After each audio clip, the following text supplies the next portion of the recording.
The lavender was just starting to bloom along the front walk when I heard the crunch of gravel that didn't belong to anyone I'd invited.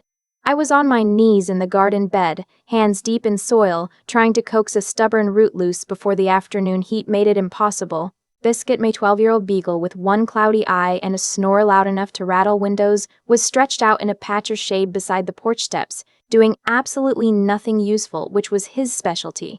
The morning was quiet in the way that small lakeside towns get quiet in early June, all bird song and water, and the distant sound of someone's boat motor. Then I heard the cars.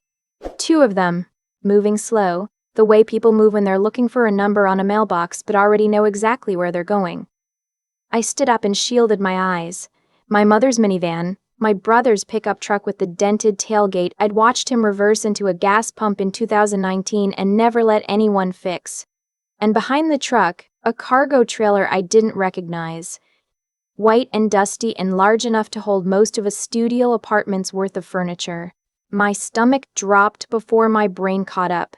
I'd found this house a 1940s craftsman bungalow 3 blocks from Larkin Lake 18 months ago. I'd paid cash for it from money I'd saved over 4 years of working double shifts at an architectural salvage company while living in a studio apartment that cost me $300 a month because I refused to spend more than I earned. The deed was in the name of a small LLC I'd set up the year before, something my former coworker had suggested almost offhandedly. You're self-employed, you should be thinking about liability protection. I'd done it, forgotten about it. And then when I found the house, I'd bought it through the LLC out of habit as much as strategy. I hadn't told my family where I lived. I hadn't told them about the house at all. I'd been careful. I'd changed my cell number 8 months earlier, when the calls started coming every day, sometimes twice a day, my mother's voice going from sweet to wounded to cold in the span of a single voicemail. I used a P.O. box 1 town over for anything important. I'd quietly removed myself from every family group chat, but I'd made one mistake. One stupid, careless mistake. My cousin's wedding, 3 weeks earlier. I'd gone because I genuinely loved my cousin and couldn't bring myself to skip her day. I'd taken exactly 4 photos and posted one to a private Instagram account I thought had a locked audience.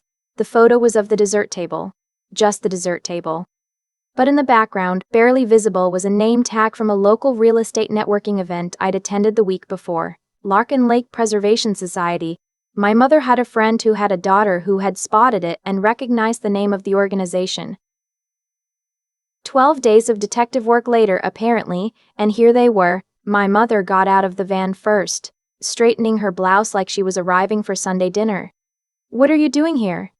My voice came out even, which surprised me. She smiled, the specific smile I'd grown up watching her use on teachers and neighbors and anyone whose goodwill she needed warm. A little sad, completely calculated. "Baby, we've been so worried about you. We came to help." My brother was already out of the truck, walking around to the trailer hitch without looking at me. He was on his phone talking to someone, waving a hand in the direction of the trailer, like whoever was on the other end needed to hurry up. "Help with what?" I asked. She spread her hands. "You're out here all alone. This big house, no family around. We thought we'd stay for the summer. Your brother needs somewhere to work on his business, and you have all this space, this is my home." I said it clearly, 1 word at a time. "You were not invited." She tilted her head. "Family doesn't need an invitation, sweetheart." That exact sentence. I had heard it 17 times in my life at exact moments when someone wanted something I wasn't offering. And my mother had said it every single time like it was scripture. My brother ended his call and walked over to the low wooden gate at the edge of the property that I'd rebuilt myself last fall. Stripping and repainting the original hardware by hand, he tried the latch, found it locked, tried it again harder. "You got a key for this?" He called to me. Not a question, really, more like an instruction. "No, come on."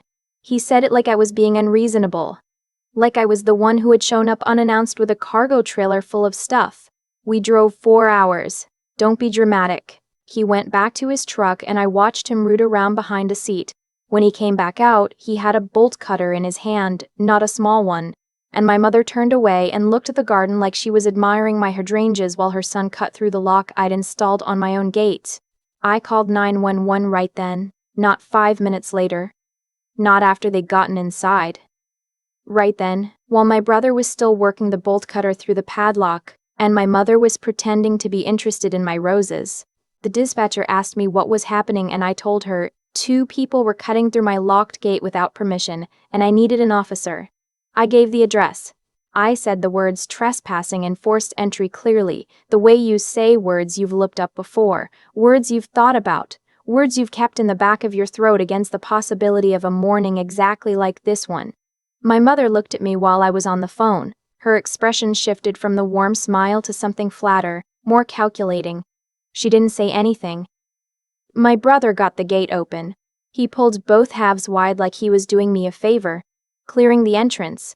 He walked back to the truck and began unhitching the trailer. Biscuit had woken up at the sound of the metal gate swinging and was now standing at the porch steps, a low sound in his chest that I'd only heard from him a few times before, once when a raccoon got into the yard, once when a stranger walked up the drive selling something I hadn't asked for. Old dogs remember more than people give them credit for.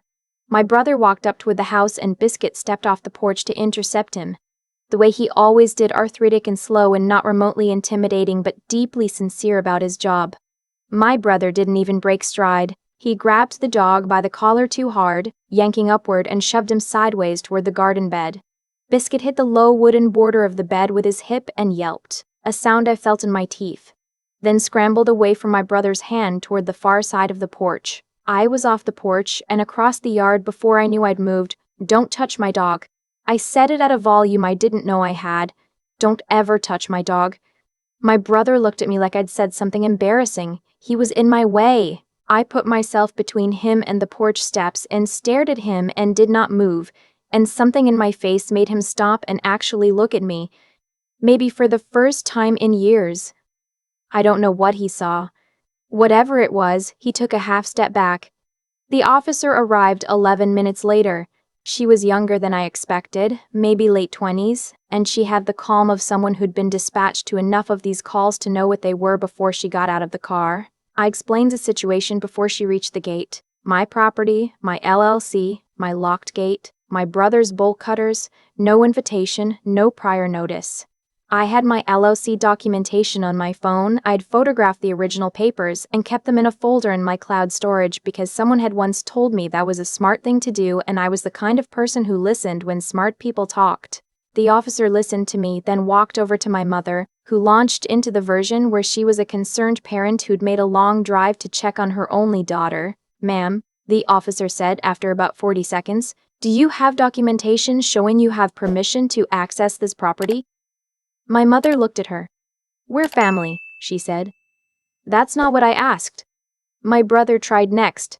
He said that I was unstable, that the family was worried, that I'd cut everyone off, and was clearly not thinking clearly if I'd waste money on a house out here all by myself. He said it with the confidence of someone who'd never been questioned in a room before. The officer turned to me. "Is this your property?" I showed her the LLC documentation on my phone and then the deed, which was registered to the LLC.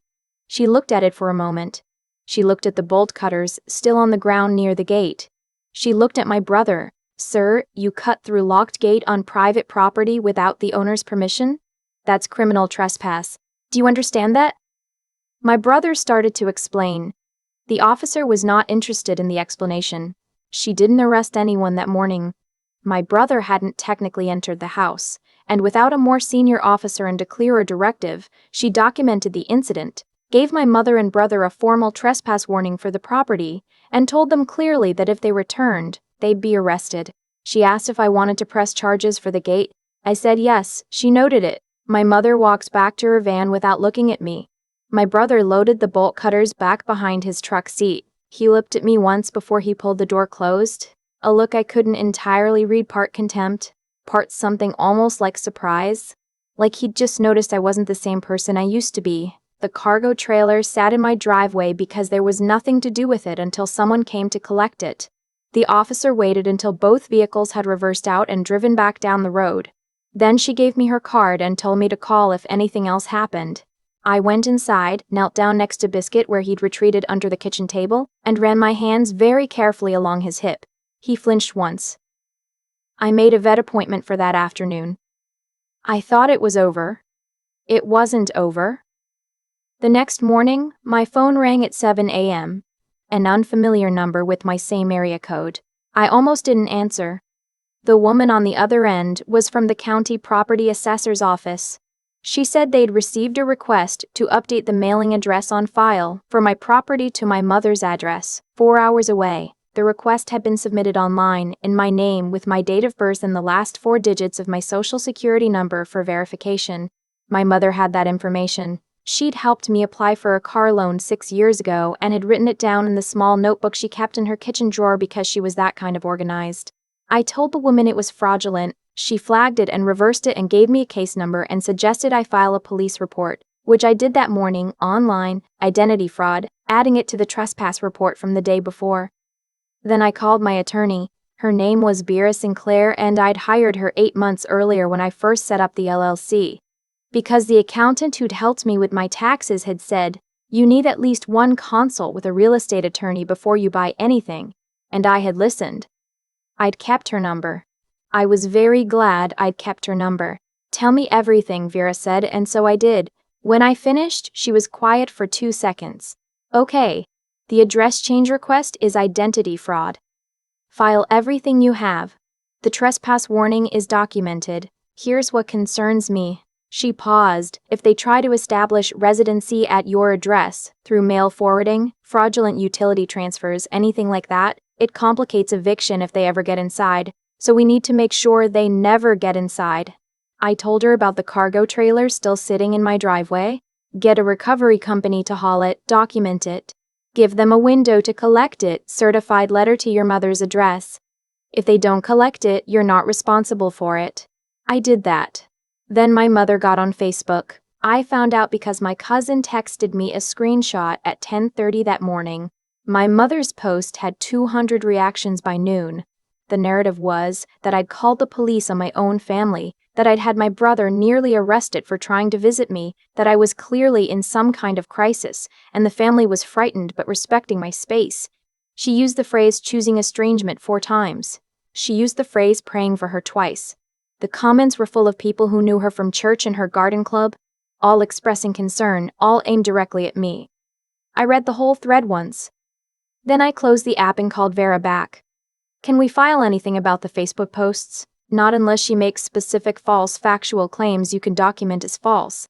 Opinion and characterization aren't actionable. What she said about the police visit is technically accurate. You did call the police. She just left out why. So we can't stop it. No, but you can counter it. Do you have documentation of the gate, the bolt cutters, the trespass warning? I had photos of the cut lock. The officer had photographed the bolt cutters as part of her report. I had the case numbers for the trespass and the identity fraud. Good, Vera said. There's a local community forum online, next door plus whatever the county paper runs. People who live around you will matter more than your mother's church friends 4 hours away. You don't have to say everything. You just have to let the facts be visible. I thought about that for a long time. Vera had one more thing. The LLC is going to protect you in ways you don't fully realize yet. Your mother and brother can't claim any tenancy rights without a written agreement with the LLC. Not you personally. There's no way to manufacture a lease that would hold up because you're not the legal owner, the LLC is. Any document with your personal signature is invalid on its face. That information sat in my chest like a stone anchor, solid in a way that surprised me. 3 days later, a reporter from the County Weekly reached out to me. She'd seen the trespass case in public records and cross-referenced it with my mother's Facebook posts and connected some dots. She asked if I'd like to comment. I called Vera first. Vera said, only verifiable facts. Don't characterize your family, just give her the record. So I did. I told the reporter about the bolt cutters and the trespass warning and the identity fraud report. I told her about the LLC. I sent her the photograph of the cut gate lock. I told her about the LLC. I sent her the photograph of the cut gate lock. I told her I had no further comment on family dynamics. The article ran 4 days later. It was 12 paragraphs and entirely factual. My mother declined to comment. My brother didn't respond. The trespass warning was public record and the reporter had pulled it herself. By the second day after the article, the Facebook sympathy had curdled. people who'd been leaving prayer hands emojis on my mother's posts were going quiet. A few had deleted their comments entirely. A woman from my mother's garden club, someone I'd met once at a holiday party 7 years ago, sent me a private message that just said, "I had no idea. I'm sorry we assumed." My brother texted me 2 days after the article. The text said, "You destroyed the family for a house. Hope it was worth it." I forwarded it to Vera and then blocked the number. My mother called from a number I didn't recognize. I didn't answer. She left a voicemail that started with, "I know you're angry," and ended with, "We just want to talk." I saved the voicemail, added it to the file I was keeping, and didn't call back.